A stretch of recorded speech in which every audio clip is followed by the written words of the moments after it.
अस्सलाम वालेकुम वीवर्स, कैसे हैं आप? उम्मीद करती हूँ आप बिल्कुल खैरियत से होंगे। जैसा कि आम का सीज़न है, तो क्यों ना इससे फ़ायदा उठाया जाए। बाज़ार से आप इतने महंगे मशरूबात लेके आते हैं, तो असल फ्रेशनेस तो घर के बने हुए साफ़-सुथरे मशरूबात की होती है। आज मैं बना रही हूँ एक ज़बरदस्त सा ड्रिंक, जिसका एक सिप न सिर्फ़ आपकी गर्मी को कम कर देगा, बल्कि आपका हाज़मा भी दुरुस्त कर देगा और बच्चे बड़े सभी इसको बहुत शौक़ से पिएँगे। तो चलिए फटाफट से इस ड्रिंक को बनाना शुरू करते हैं। नहायत ही आसान है। बिस्मिल्लाहिर्रहमानिर्रहीम। इस शरबत को बनाने के लिए मैंने 2 किलो आम लिए हैं, जिन्हें सबसे पहले अच्छी तरह से धो लिया है। और आम आप अपनी मर्ज़ी से खट्टे भी ले सकते हैं, मीठे भी। दोनों आमों से ड्रिंक बन सकता है। मैंने मीठे वाले आम लिए हैं, कलमी, जो कि बहुत ज़्यादा मीठे होते हैं। मैंने ये वाले आम लिए हैं, इन्हें अच्छी तरह से छील लेते हैं। इसका छिलका जो है वो साफ़ तरीके से उतारना चाहिए, अच्छे तरीके से छिलका उतार लें। जितने आम होते हैं उसी हिसाब से जो है ना इसमें चीनी हम शामिल करेंगे। तो 2 किलो आम है, इसमें 3 पाव जो है ना वो गुठली और इसका जो छिलका है वो उसकी नज़र हो जाएगा, और बाकी पीछे बचेगा तकरीबन सवा किलो आम बच जाएगा, जिसको हम जो है ना जो हम पीसेस में करेंगे वो सवा किलो आम बचेगा। तो उसी के हिसाब से मैं इसमें चीनी शामिल करूँगी। तो इस तरह छुरी की मदद से हम इसको कट लगा लेते हैं, और फिर जो है ना इसको छोटे-छोटे क्यूब्स में कट कर लेते हैं, ताकि इसको गलने में आसानी हो और फटाफट ये 5 मिनट में गल जाएगा। सारे आमों को इस तरह से हम काट लेते हैं, और फिर हल्का सा इसमें थोड़ा-सा पानी डाल के इसको वॉश कर लेंगे। पानी में डिप करके नहीं रखना, ताकि ये ब्लैक ना हो, बस हम इसे धो लेंगे।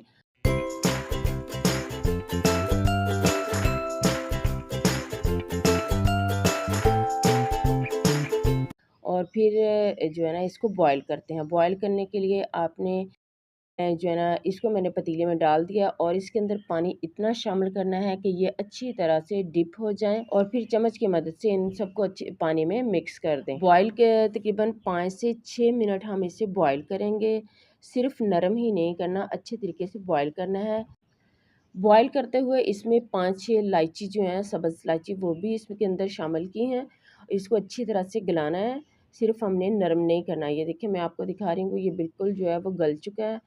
तो अब हम इसे जो है ना वो ब्लेंड कर लेंगे, लेकिन इसका जो पानी है वो छलनी की मदद से नहीं निकालेंगे, इसके अंदर ही रहने देंगे।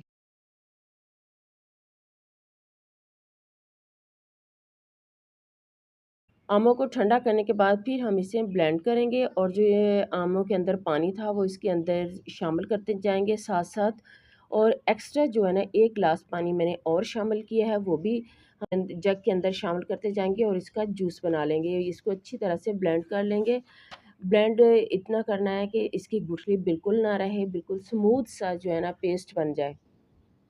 सारे आम इस तरीके से हम जो है ना पेस्ट बना के फिर केतली में शामिल कर लेते हैं।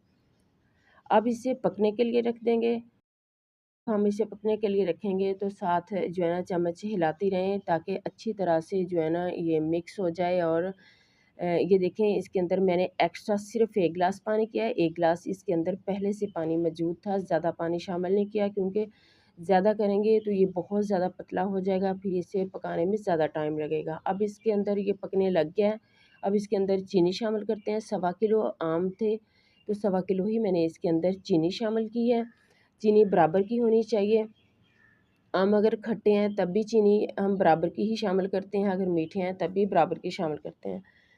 तो दूसरी चीज़ें जो इसके अंदर जाएँगी वो है, आधा चम्मच में काला नमक शामिल किया है, और आधा चम्मच ही ज़ीरा पाउडर शामिल कर दिया है।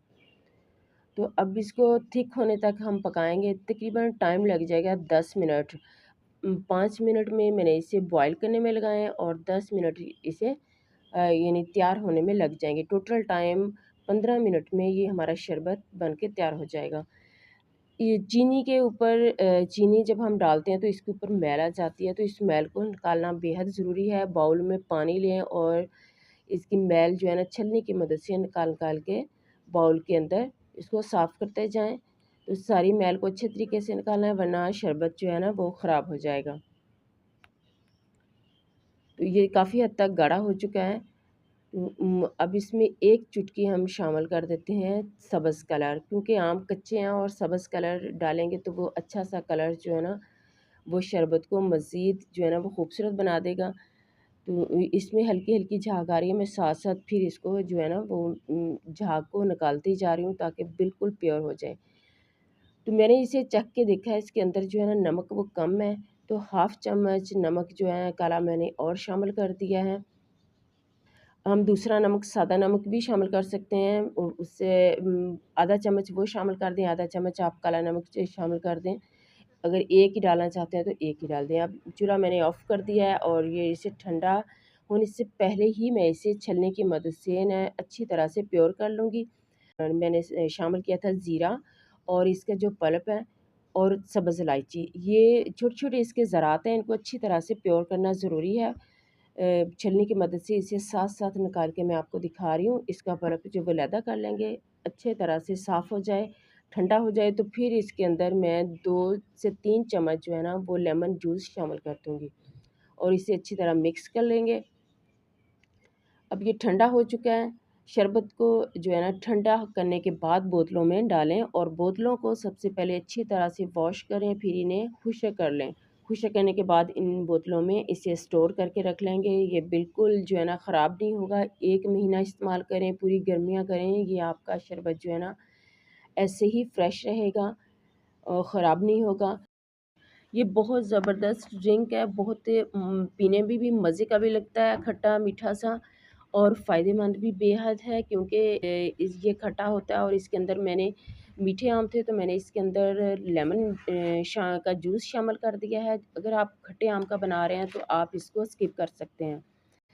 ये ना सिर्फ़ आपकी मतली को रोकेगा, अगर आपको जो है ना गर्मी से बाहर से आते हैं, आपको गर्मी फ़ील हो रही है, आप चाहते हैं ठंडा-ठंडा जूस मिले, जो आपको एकदम से फ्रेश कर दे, तो आपने ये जूस बना के रख लेना है और फ़ौरन से निकालें। इस तरीके से आपने जो है ना 3 से 4 चम्मच गिलास में शरबत को डालना है और फिर इसमें ठंडा पानी शामिल कर दें और बर्फ़ शामिल कर दें। पुदीने के चंद पत्ते इसके अंदर शामिल करके आप इसे सर्व करें, दूसरों को बच्चों को दें, बड़ों को दें, सब ये जूस पिएँ, बहुत मज़े का बनता है और बहुत ही फ़ायदेमंद है। तो अगर आपको ये मेरी छोटी-सी रेसिपी पसंद आई हो तो आपने दूसरों के साथ शेयर करना है और लाइक करना मत भूलिएगा। चैनल पर नए हैं तो सब्सक्राइब करना भी मत भूलिएगा और मुझे दुआओं में याद रखिए। अल्लाह हाफ़िज़।